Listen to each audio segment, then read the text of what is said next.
Bienvenue sur Les Rares Livres. Aujourd'hui, nous vous présentons le résumé de La richesse des nations, un ouvrage incontournable écrit par Adam Smith, le père fondateur de l'économie moderne. Introduction.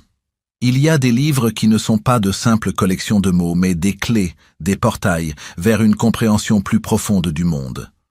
Au premier regard, ils peuvent sembler arides, faits de théories complexes et de chiffres, mais pour ceux qui osent regarder au-delà de la surface, ils révèlent des secrets d'une sagesse intemporelle.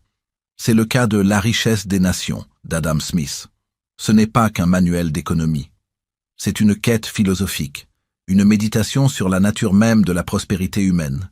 Smith, à sa manière, était un sage des Lumières, cherchant à percer le voile de l'ignorance pour comprendre ce qui fait qu'une nation, et par extension un peuple, prospère et s'épanouit. Jusqu'à lui, la richesse était vue comme un trésor statique.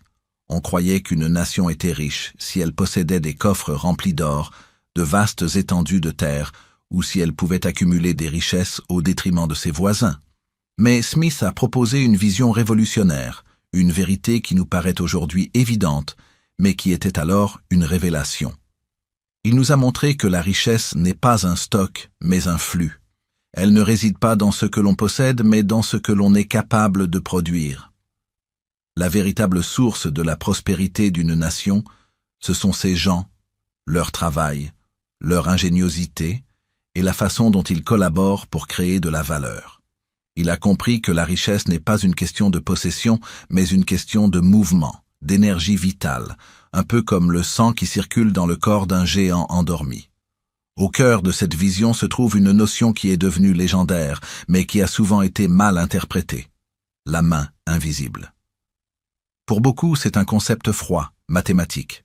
Mais si on l'écoute avec le cœur d'un mystique, on y trouve une sagesse profonde. Adam Smith a observé le monde et a vu un paradoxe magnifique. Il a vu des individus qui, poussés par leur propre intérêt, leur désir de s'améliorer, de gagner leur vie et de prospérer, finissaient par créer une prospérité collective. L'égoïsme, le désir de s'enrichir, de mieux vivre, n'était pas un vice à combattre, mais une force à canaliser. La main invisible n'est pas un dieu, ni un système de contrôle. C'est une métaphore poétique pour cette harmonie cachée, cette intelligence silencieuse qui guide le chaos apparent du marché. C'est un peu comme le vol d'un essaim d'oiseaux. Chaque oiseau ne pense qu'à lui-même, à voler dans sa direction, à trouver sa place. Et pourtant, l'ensemble de l'essaim se déplace comme une seule entité, avec une grâce et une efficacité qui dépassent la compréhension de chaque individu. Il n'y a pas de chef. Il n'y a pas de plan. Il n'y a qu'une force mystérieuse qui les relie, qui les harmonise. La main invisible, c'est cette force. C'est la sagesse qui nous dit que lorsque nous sommes libres d'agir selon notre propre nature, nous finissons par contribuer, souvent sans le savoir, à quelque chose de plus grand que nous. Les sages d'Orient parlaient de la voie du Tao, un chemin qui n'est pas tracé, mais qui se révèle à mesure que l'on avance. La main invisible, c'est le Tao de l'économie, une vérité qui nous rappelle que l'ordre et la prospérité ne viennent pas toujours d'un contrôle rigide, mais d'une liberté éclairée. Ce livre est donc une invitation à regarder le monde avec des yeux neufs, non pas comme un lieu de lutte et de compétition, mais comme un écosystème complexe où chaque action a une conséquence, où chaque choix a un sens. Il nous demande de voir la beauté dans la spontanéité du marché, la puissance dans la liberté de l'individu et l'harmonie dans le chaos. C'est un livre qui nous rappelle que la vraie richesse ne se trouve pas dans les coffres, mais dans le cœur des gens, dans leur créativité, dans leur capacité à travailler ensemble. Dans les pages qui suivent, nous allons plonger dans ces grands thèmes, un par un. Nous allons explorer comment la division du travail, qui semble si banale, est en fait une force magique qui a décuplé notre productivité. Nous allons percer le mystère de la valeur et des prix et comprendre pourquoi une chose est plus ou moins désirée. Nous allons nous pencher sur le rôle de l'État et découvrir pourquoi les anciens maîtres de la gouvernance savaient qu'un bon guide est celui qui n'impose pas sa volonté, mais qui crée un cadre pour que la prospérité puisse s'épanouir.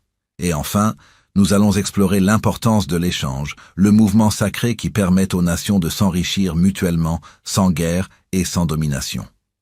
Adam Smith nous a donné un trésor. Il est temps de l'ouvrir. Chapitre 1. La division du travail. Pour comprendre la richesse des nations, il ne faut pas commencer par les palais des rois ou les ports regorgeant d'or.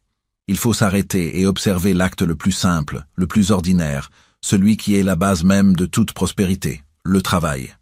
Mais il ne s'agit pas de n'importe quel travail, il s'agit d'un principe qui, pour Adam Smith, était la clé de voûte de toute civilisation, un secret si simple qu'il en devenait presque invisible, et pourtant si puissant qu'il a transformé la face du monde. Ce secret, c'est la division du travail. Une idée qui, au premier abord, peut sembler froide et mécanique, mais qui, en réalité, est profondément mystique. C'est la poésie de la spécialisation, l'art de devenir un avec une seule tâche pour le bien de tous. Imaginez l'univers lui-même. Dans ses premiers instants, tout n'était qu'un grand chaos. Une seule et même énergie qui n'avait pas encore pris de forme. Puis, lentement, la division du travail a opéré.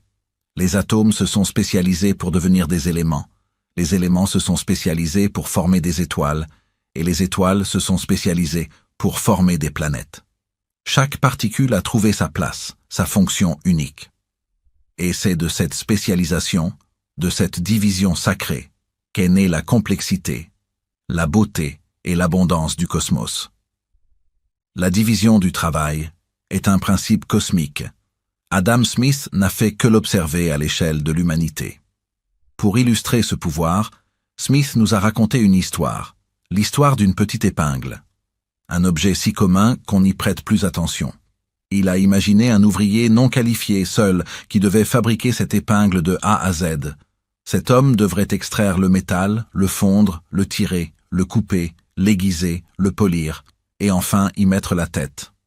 Smith a estimé que cet homme seul, avec toute sa bonne volonté, ne pourrait produire qu'une seule épingle par jour, et encore, avec beaucoup d'efforts. Maintenant, imaginez le même processus, mais avec une touche de magie, la magie de la division du travail. Une équipe de 10 personnes. La première tire le fil de fer, la seconde le coupe, la troisième l'aiguise, la quatrième y met la tête, la cinquième la polit, et ainsi de suite. Chaque personne fait une seule tâche, mais la fait encore et encore. Ce qui se passe alors dépasse l'entendement. Là où un homme ne faisait qu'une seule épingle, cette petite équipe, grâce à la spécialisation, peut en produire des dizaines de milliers par jour. Des dizaines de milliers, c'est un saut quantique dans la productivité. La division du travail ne multiplie pas la richesse. Elle la crée, à partir de rien, comme un alchimiste qui transforme le plomb en or. C'est l'essence même de la prospérité. Ce miracle ne se produit pas par hasard. Adam Smith en a identifié les 3 grandes bénédictions. La première, c'est l'accroissement de l'habileté de chaque ouvrier. Quand un homme se consacre à une seule tâche, il ne la fait pas seulement plus vite, il la fait mieux. Il passe de l'action à l'art. Ses mains ne sont plus de simples outils, mais le prolongement de sa conscience. Il devient un avec son travail. C'est la voie du maître. Pensez au forgeron qui, après des années à ne faire que des épées, n'a plus besoin de penser à son geste. Il le fait instinctivement. Ses mouvements deviennent fluides, précis, élégants. C'est une danse. Le travail n'est plus une corvée, mais une méditation active, une forme de prière. La deuxième bénédiction, c'est le gain de temps que l'on perd en passant d'un travail à un autre. Dans notre monde moderne, nous sommes souvent obligés de sauter d'une tâche à l'autre, de l'email au rapport, du téléphone à la réunion. Et à chaque fois, il y a un frottement, une perte d'énergie, un moment où notre esprit doit se réajuster. C'est comme le courant d'une rivière qui est constamment bloqué par des rochers. La division du travail supprime ces rochers. Elle crée un flux. L'ouvrier qui coupe le fil de fer n'a pas besoin de passer à l'aiguisage. Il n'a pas à se réajuster. Son corps et son esprit sont en parfait alignement, en état de flow, dans un mouvement continu, fluide et sans effort. C'est l'efficacité dans sa forme la plus pure, une forme de grâce économique. Et la troisième bénédiction, et sans doute la plus profonde, c'est la facilité avec laquelle on invente des machines pour faciliter le travail. Quand un homme est obligé de faire 10 tâches différentes, il n'a ni le temps ni l'énergie de penser à l'amélioration du processus. Mais quand il se consacre à une seule et même tâche, son esprit est libéré pour l'observation. Il devient un alchimiste, un observateur attentif. Il se rend compte que s'il peut ajouter un petit levier ici, s'il peut changer une petite courroie là, il peut rendre le processus plus facile et plus efficace.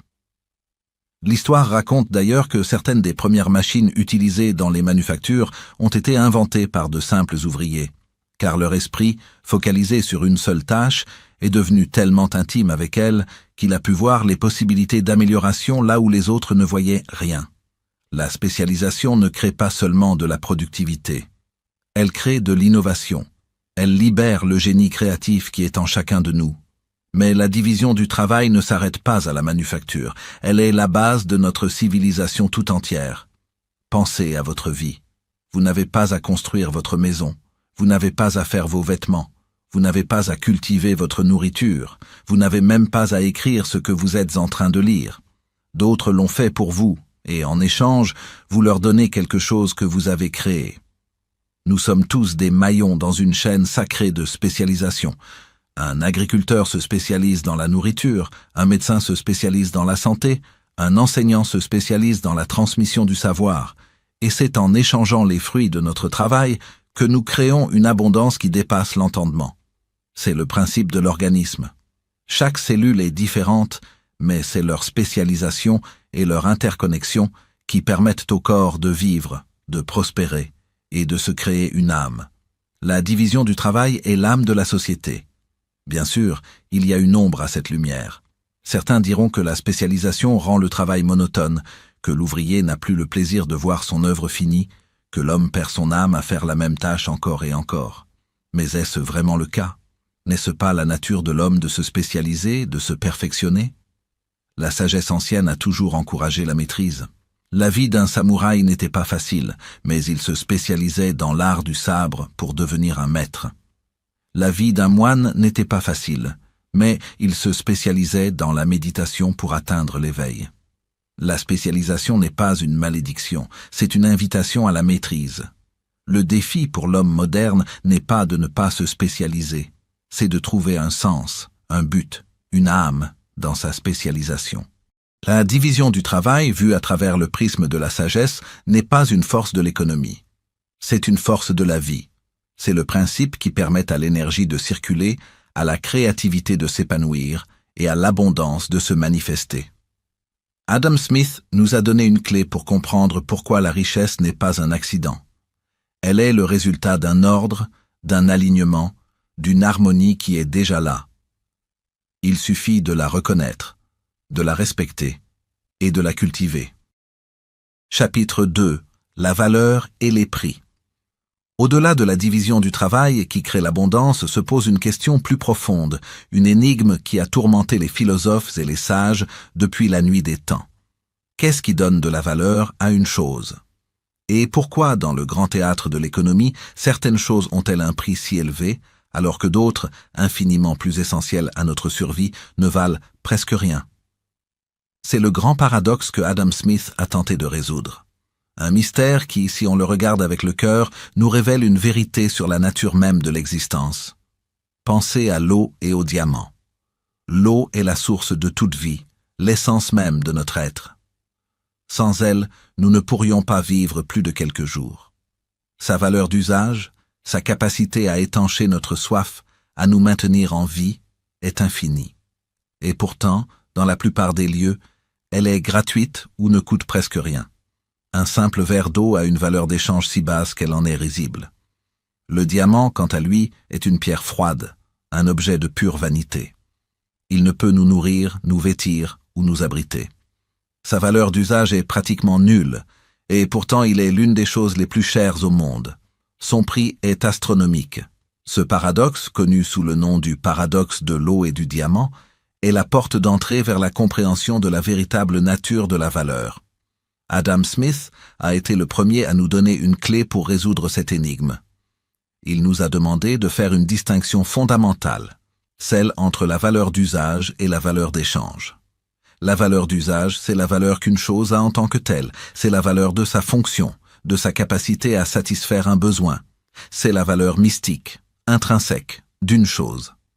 La valeur d'usage d'une graine est le potentiel qu'elle a de devenir une plante. La valeur d'usage d'un feu est le pouvoir qu'il a de nous réchauffer. Cette valeur est sacrée. C'est l'essence même d'une chose. Et c'est cette valeur qui nous donne la vie. Mais la valeur d'échange est une autre histoire. Elle est la valeur que l'on donne à une chose non pas pour son utilité, mais pour la capacité qu'elle a d'être échangée contre d'autres biens. C'est une valeur sociale, une valeur de consensus. Pour Smith, cette valeur n'était pas un simple caprice du marché. Elle était ancrée dans une vérité plus profonde, dans une sorte de monnaie sacrée qui ne peut être ni perdue ni volée, le travail. Pour Smith, la valeur d'échange d'une chose est proportionnelle à la quantité de travail nécessaire pour la produire. Le prix n'est pas un nombre aléatoire. C'est la cristallisation du temps, de l'effort, de la sueur et de l'ingéniosité des hommes qui ont créé l'objet. C'est le sang de la vie, le travail humain qui est distillé en un objet et qui lui donne sa valeur. Le prix d'une épingle n'est pas le coût du métal. C'est la somme de tous les gestes, de toutes les heures, de tous les espoirs des 10 hommes qui l'ont fabriqué. C'est la matérialisation de l'énergie humaine. Cette idée est profondément spirituelle. Quand nous échangeons de l'argent contre un objet, nous ne faisons pas qu'une transaction. Nous rendons hommage à la vie de ceux qui l'ont créé. Nous reconnaissons leur temps, leur effort, leur concentration, et nous honorons leur travail. C'est un acte de connexion profonde entre les hommes, même si nous n'en sommes pas conscients. Le marché dans cette optique n'est pas un lieu de lutte, mais un lieu de communion silencieuse, où les âmes se rencontrent à travers les objets qu'elles ont créés. Le prix est le signe de cet échange sacré. Mais revenons à notre paradoxe. Pourquoi l'eau n'a-t-elle pas de prix, alors que les diamants en ont un si élevé? Parce que la valeur d'échange n'est pas déterminée par l'utilité, mais par la rareté et par le travail nécessaire pour obtenir la chose. L'eau est abondante dans la plupart des régions du monde. Elle coule des rivières, elle tombe du ciel. Le travail pour l'obtenir est minime. Son prix est donc bas, même si sa valeur d'usage est infinie. Le diamant, lui, est rare. Il faut creuser des mines, descendre dans les entrailles de la terre, risquer sa vie pour en trouver un. Le travail est colossal. Son prix est donc élevé, même si sa valeur d'usage est minime. Le prix est le reflet du travail, pas de l'utilité. C'est la grande leçon de Smith. Cette distinction nous donne une clé pour une vie plus alignée. Elle nous invite à nous poser une question qui dépasse l'économie. Qu'est-ce qui a de la valeur pour nous et qu'est-ce qui a de la valeur pour le monde? Qu'est-ce que nous valorisons dans notre cœur pour son utilité, pour son pouvoir de nous donner la vie, et qu'est-ce que nous valorisons pour son prix, pour son statut social, pour son apparence? Cette distinction nous force à faire un choix. Allons-nous continuer à courir après les diamants, des choses qui n'ont que peu d'utilité, mais qui ont un grand prix? Ou allons-nous nous concentrer sur l'eau, sur les choses qui nous donnent la vie, même si elles sont gratuites? La vraie richesse pour Smith n'était pas d'avoir un grand prix, mais d'être en abondance et de permettre à l'être humain de vivre. En fin de compte, la leçon de ce chapitre n'est pas économique. Elle est spirituelle. Elle nous rappelle que le prix n'est qu'une façade, un voile derrière lequel se cache le travail, l'effort, le labeur de l'humanité. Elle nous invite à honorer le travail de ceux qui nous entourent et à nous souvenir que le vrai trésor n'est pas dans le coût d'une chose, mais dans sa capacité à nous donner la vie. C'est en faisant ce choix que nous deviendrons non pas plus riches en biens, mais plus riches en âme. Chapitre 3. Les salaires, profits et rentes. Si la division du travail est la source de la richesse, et si la valeur de cette richesse est la cristallisation du labeur humain, alors il nous faut maintenant comprendre comment cette richesse est distribuée. C'est le grand sujet de ce chapitre, un sujet qui, à première vue, peut sembler austère, fait de chiffres et de théories. Mais si nous regardons attentivement, nous y trouvons les 3 grandes forces qui façonnent la destinée d'une nation: les salaires, les profits et les rentes. Adam Smith ne les voyait pas comme de simples catégories économiques, mais comme les 3 grands fleuves qui, depuis la source de la production, emportent l'abondance vers les différentes classes de la société. Le sort d'une nation dépend de la façon dont ces 3 fleuves coulent. Le premier de ces fleuves, et le plus fondamental, est celui des salaires. C'est la portion de la richesse qui est versée en retour du labeur, de l'effort et du temps de l'ouvrier. Pour Smith, le salaire n'est pas un don, une faveur accordée par le maître. C'est un droit. C'est le prix que l'on paie pour la vie d'un homme. Le salaire minimum vital, que Smith appelait le salaire de subsistance, n'est que la rivière à son point le plus bas, un filet d'eau qui permet à peine de survivre. Une nation véritablement prospère, disait-il, est celle où ce fleuve coule abondamment, où le salaire est assez élevé pour permettre non seulement à l'ouvrier de vivre, mais de s'épanouir. Il a compris que l'ouvrier n'est pas qu'une main. Il est aussi un esprit qui a besoin de nourriture, un cœur qui a besoin de joie, un être qui a besoin de repos et de loisirs pour cultiver son esprit. Un salaire élevé n'est pas une dépense. C'est un investissement dans le capital le plus précieux d'une nation, son peuple. Quand l'eau du fleuve est claire et abondante, la terre qu'elle irrigue est fertile. C'est dans cette fertilité que naissent la créativité, l'innovation et la prospérité pour tous. Le deuxième fleuve, tout aussi vital, est celui des profits. Le profit n'est pas le fruit du hasard, c'est la récompense de l'entrepreneur, du capitaliste, de l'homme qui prend un risque. Il est l'homme qui met de côté son salaire pour le réinvestir, pour acheter des outils, pour louer un atelier, pour embaucher d'autres hommes. C'est lui qui fait le pari de demain. C'est l'homme qui, au lieu de consommer les fruits de son travail, les sème pour une moisson future. Le profit est la récompense de sa prévoyance, de sa discipline, de sa capacité à attendre. Adam Smith n'a jamais vu le profit comme de la cupidité. Il l'a vu comme un moteur, une force qui pousse l'humanité à innover, à se développer, à créer de nouvelles richesses. Sans le profit, les entreprises ne pourraient pas grandir, les innovations ne pourraient pas voir le jour, et le fleuve des salaires finirait par se tarir. Le profit est le vent qui fait avancer le navire de l'économie. C'est un principe de la nature. Il n'y a pas de croissance sans risque, pas de moisson sans semence, pas de lumière sans effort. Le troisième fleuve est celui des rentes. La rente est la portion de la richesse qui est versée aux propriétaires de la terre. C'est la partie la plus passive de la distribution. Le propriétaire terrien ne crée pas la richesse. Il n'a pas à travailler pour elle, ni à prendre de risques. Il est simplement le gardien d'un trésor qui a toujours été là. La terre elle-même, avec sa fertilité naturelle, ses ressources, sa capacité à donner la vie. La rente est le tribut que le travail et le capital paient à la terre pour son utilisation. C'est le loyer de la nature. C'est un fleuve qui coule sans effort, nourri par les deux autres. Smith a compris que la rente est un indicateur de la richesse d'une nation. Plus une nation est prospère, plus le fleuve des salaires et des profits est abondant, plus le prix de la terre, et donc la rente, augmente. La rente est le miroir de la prospérité. C'est le dernier à recevoir les fruits, mais le premier à montrer si le système est en bonne santé. Le secret, pour Smith, n'est pas de faire couler un seul fleuve, c'est de s'assurer que les trois coulent ensemble, en harmonie. Un fleuve de profit qui serait trop puissant assécherait les salaires. Un fleuve de salaires qui serait trop fort pourrait tarir les profits. Et un fleuve de rente qui serait trop vorace pourrait épuiser les autres. Les grands maîtres de la sagesse ancienne l'ont toujours su. L'harmonie est la clé de toute chose. Adam Smith a appliqué cette sagesse à l'économie. Il a montré que le bonheur d'une nation ne dépend pas de l'enrichissement d'une seule classe, mais de l'enrichissement de toutes les classes.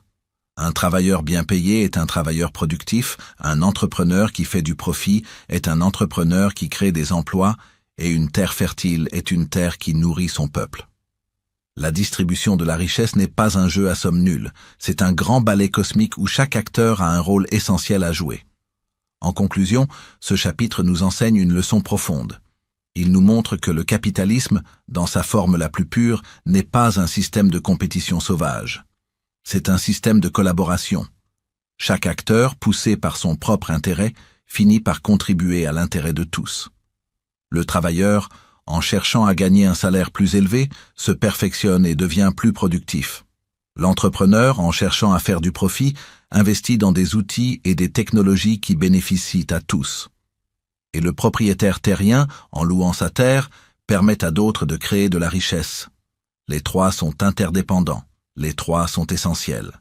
Les trois sont les gardiens des trois grands fleuves qui, ensemble, peuvent faire couler la prospérité pour une nation tout entière. C'est une vision d'une beauté et d'une intelligence rares. Chapitre 4. Le rôle de l'État. Jusqu'à présent, nous avons exploré la richesse d'une nation comme un phénomène organique, un processus vivant qui naît de la division du travail, qui trouve sa valeur dans le labeur des hommes et qui se distribue comme les eaux d'un fleuve. Mais un fleuve, pour couler librement et sans entrave, a besoin de rives. Il a besoin d'un lit. Et le lit de la prospérité, le gardien silencieux de la liberté, c'est l'État.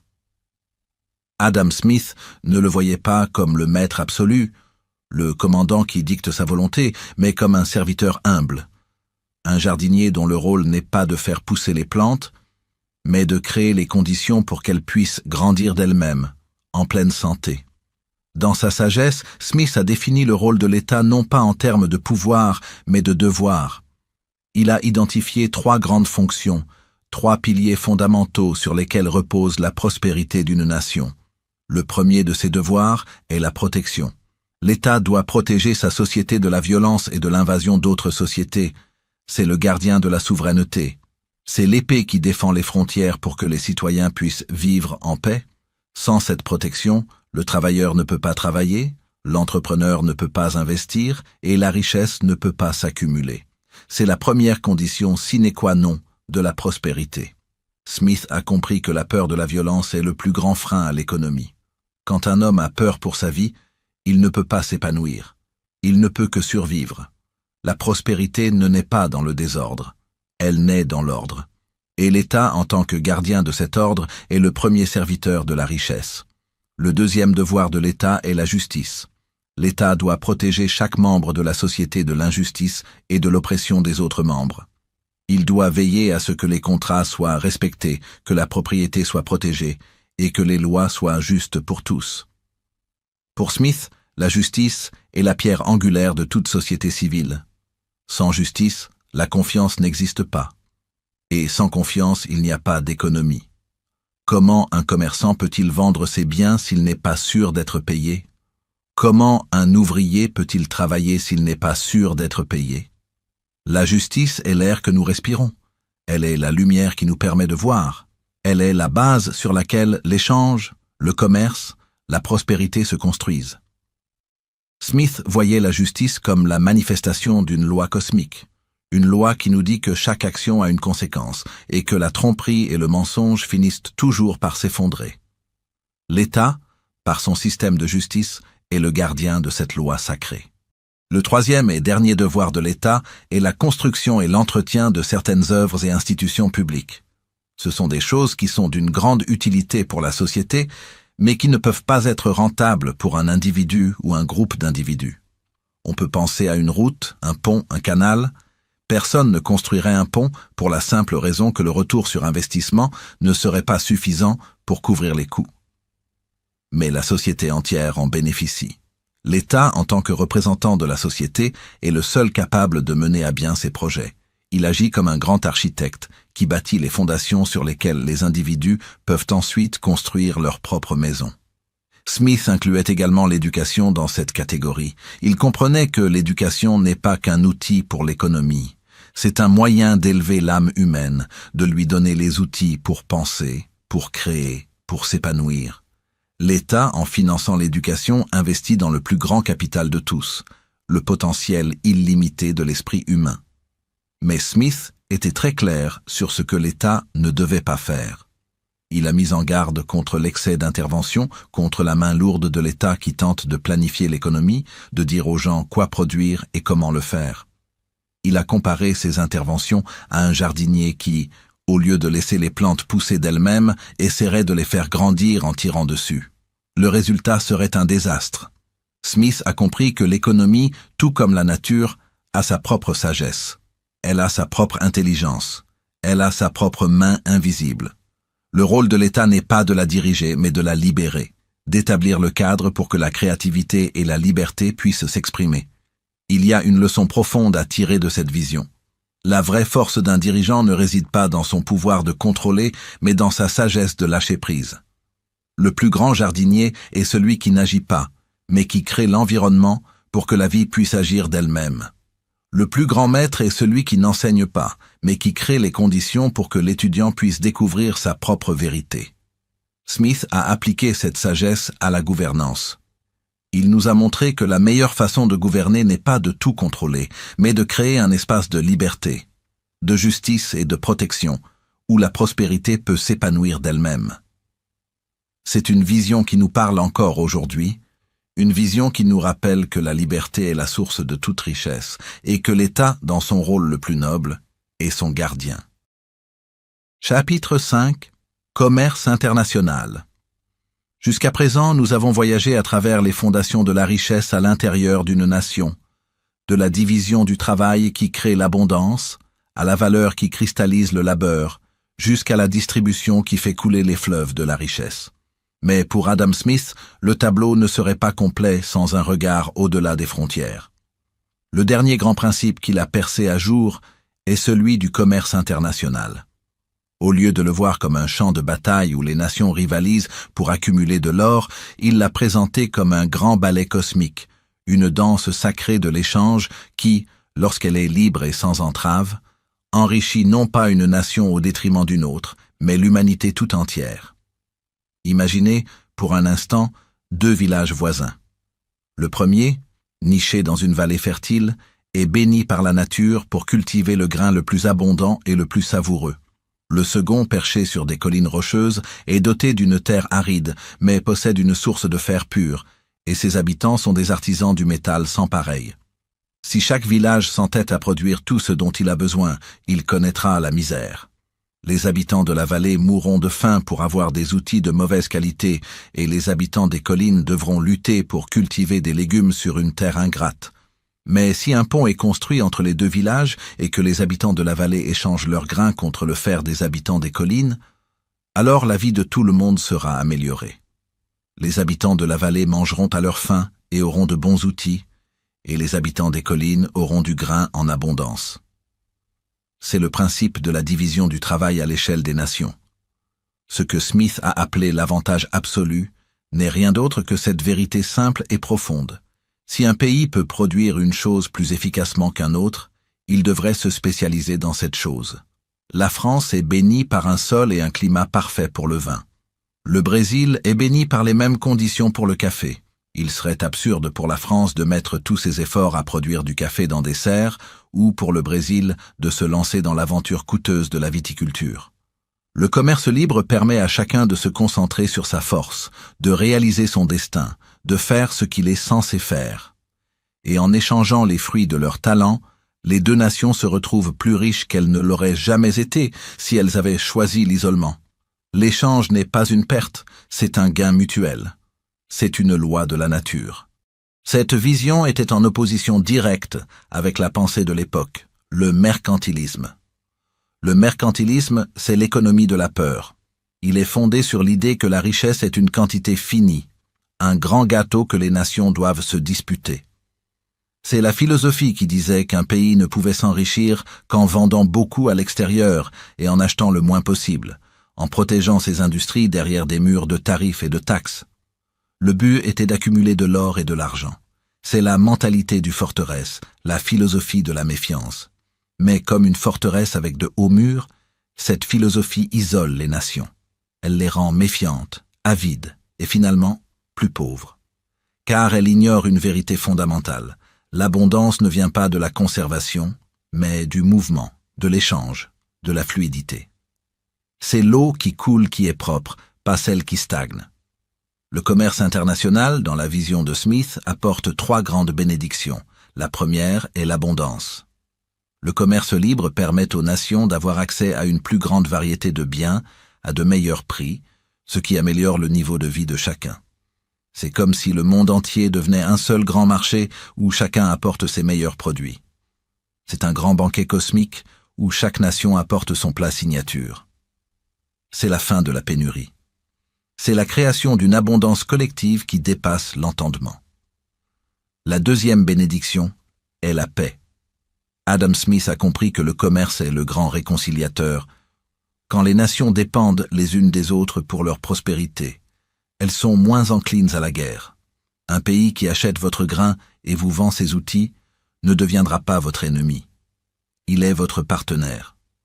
Le commerce crée un lien de dépendance mutuelle, une toile d'intérêt partagée qui est plus forte que n'importe quelle idéologie politique. Les chaînes de l'échange sont des chaînes d'or qui lient les nations dans une paix durable. Et la troisième bénédiction est l'innovation. Quand une industrie est protégée de la concurrence extérieure, elle devient complaisante, paresseuse, elle n'a aucune raison de s'améliorer. Mais quand le marché est ouvert, quand les meilleurs produits du monde entier peuvent y entrer, l'industrie nationale est obligée d'innover, de devenir plus efficace, de trouver de nouvelles façons de faire les choses. Le commerce international est le grand catalyseur du progrès. C'est le feu qui brûle la stagnation, qui nous pousse à nous améliorer, à devenir de plus en plus créatifs. La leçon de ce chapitre est profondément mystique. Elle nous rappelle que l'abondance ne vient pas de la possession, mais du partage. Elle nous dit que la vraie richesse ne se trouve pas dans l'isolement, mais dans la connexion. Le commerce international, pour Smith, n'était pas juste un mécanisme économique. C'était un principe d'unité cosmique. C'était la preuve que l'humanité, poussée par son propre intérêt, finit par se retrouver, s'entraider et s'enrichir mutuellement, créant ainsi une fraternité mondiale qui ne peut exister que sur les bases solides de la liberté et de l'échange. Ce livre n'est pas un point d'arrivée, mais une nouvelle façon de voir le monde. Il a ouvert notre regard sur des vérités que nous pensions connaître, mais que nous n'avions jamais vraiment comprises. Au fil des pages, une image d'une clarté lumineuse a émergé. Une image qui nous montre que la richesse n'est pas un mystère, mais une manifestation d'une loi cosmique, d'un ordre profond et simple. Nous avons découvert que la prospérité commence par l'acte humble de se spécialiser, de donner son énergie à une seule tâche jusqu'à en faire un art. C'est le principe qui, comme le mouvement des astres, crée un univers d'une complexité et d'une abondance qui dépasse notre entendement. Nous avons compris que la valeur d'une chose ne se trouve pas dans son apparence, mais dans le travail qu'elle porte en elle, une sorte de monnaie sacrée faite de l'énergie de la vie humaine. Nous avons vu les trois grands fleuves de la richesse, le salaire, le profit et la rente, couler ensemble pour irriguer la terre de la nation. Un équilibre délicat, une danse subtile, qui, si on la laisse s'exprimer librement, tend vers l'harmonie. Un système où le travail de l'un bénéficie à tous, où le risque de l'un crée de l'abondance pour tous. Et nous avons vu que le rôle de l'État n'est pas de tout contrôler, mais de tout protéger. Il est le gardien de la paix et de la justice, le jardinier qui sème les graines des infrastructures pour que le jardin de l'économie puisse grandir de lui-même, dans sa pleine puissance.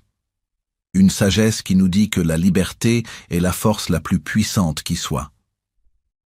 Enfin, nous avons réalisé que la prospérité ne connaît pas de frontières, que le commerce n'est pas une bataille, mais un échange mutuel où chaque nation, en donnant ce qu'elle a de meilleur, reçoit en retour ce qu'elle ne pourrait pas produire seule. C'est la preuve que l'abondance n'est pas une quantité finie, mais une source illimitée qui se remplit à mesure que nous partageons. En fin de compte, la leçon suprême d'Adam Smith n'est pas une leçon d'économie. C'est une leçon de spiritualité. C'est la preuve qu'il existe une intelligence dans le monde, une main invisible qui guide le chaos apparent de l'intérêt personnel vers un bien commun. C'est l'ordre qui se cache derrière le désordre, la mélodie qui se cache derrière le bruit. Notre parcours à travers ces pages a éclairé une chose. Ce qui paraît être une quête pour la richesse matérielle est en réalité une quête pour la compréhension de soi et du monde. C'est une invitation à faire confiance à la vie, à faire confiance à la liberté, et à faire confiance à l'intelligence de l'univers pour nous mener vers une prospérité qui n'est pas seulement économique, mais qui est aussi spirituelle, une prospérité qui nourrit le corps et l'âme. Le chemin vers la connaissance est infini. Ce livre n'est qu'un début. Si cette quête de sens, cette exploration des grandes idées qui ont façonné le monde, a trouvé un écho en toi, alors je te convie à poursuivre cette aventure. Sur la chaîne Les Rares Livres, nous continuons à déterrer ces trésors de sagesse, ces écrits qui nous apprennent non seulement comment le monde fonctionne, mais aussi comment vivre en harmonie avec lui. Rejoins-nous et continuons ensemble ce grand voyage à travers les pages du savoir.